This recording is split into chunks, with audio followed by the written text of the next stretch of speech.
According to some end times preacher, the Great Tribulation kicks off this Saturday. Should we be freaking out by now?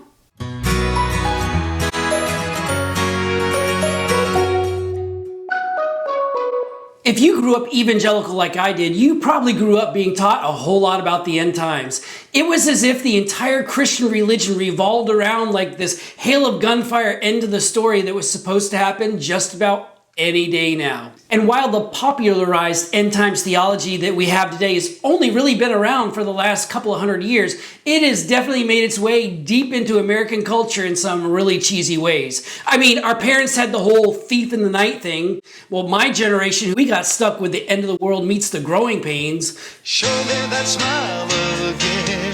And then, of course, my kids and my grandkids are getting stuck with Nicolas Cage. Regardless of the way our generation has expressed these end times theologies, the narrative has usually gone something like this. The world is going to get progressively worse and worse, and before it gets really bad, millions and millions of Christians are magically going to just disappear one day in an event called the secret rapture of the church. And as soon as that happens, there will be a 7-year period called the Great Tribulation, where everybody's going to have to take the mark of the beast or get their head cut off. And now yet another end times preacher says that the Great Tribulation is upon us, and in fact it's supposed to start this weekend. So should we be worried? No. In fact, worrying about the Great Tribulation is the absolute last thing you need to do, not only this weekend, but at any period for the rest of your life. Let me explain.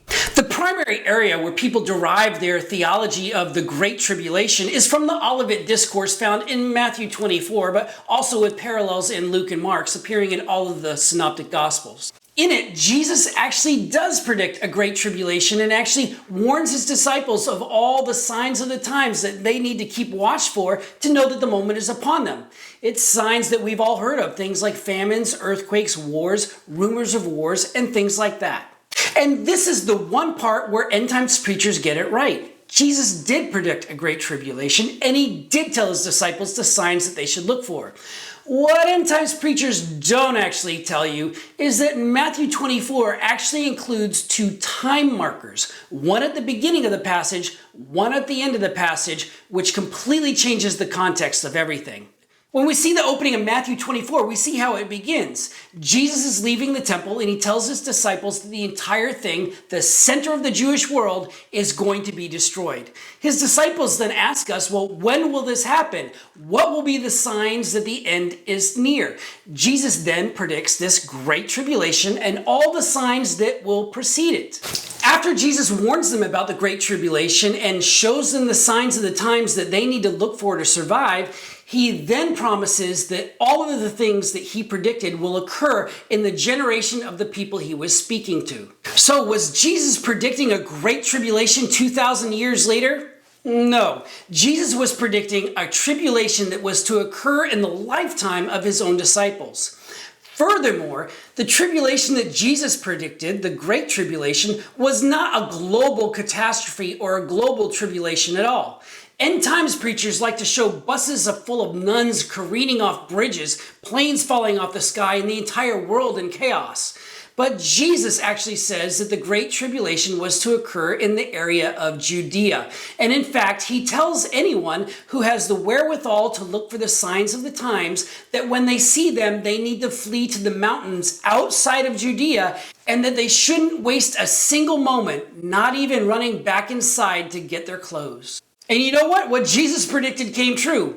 All these signs of the times, from famines and earthquakes to wars and rumors of wars, occurred before the destruction of the temple in AD 70. Most of these things kicked off with the first Jewish revolt in AD 66. And when the real moment came, well, those who did not heed Jesus' warning and flee did not survive. You see, when the Roman armies finally reached Jerusalem, they dug an entire trench around the city and they wouldn't let anyone out. In fact, anyone who tried to escape was crucified on the spot, with some historians saying that they crucified up to 500 people a day. In the end, everything was destroyed and the ongoing conflicts left upwards of 2 million people dead. What Jesus said matters. The Great Tribulation would take place right around the time of the destruction of the temple.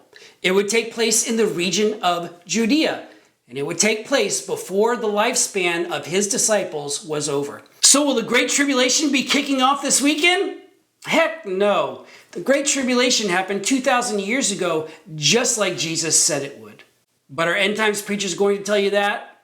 No, I doubt they will. If you're interested in going deeper on this issue or a wide variety of others, I'd invite you to check out my new book, Unafraid, Moving Beyond Fear-Based Faith. You can pre-order it wherever good books are sold.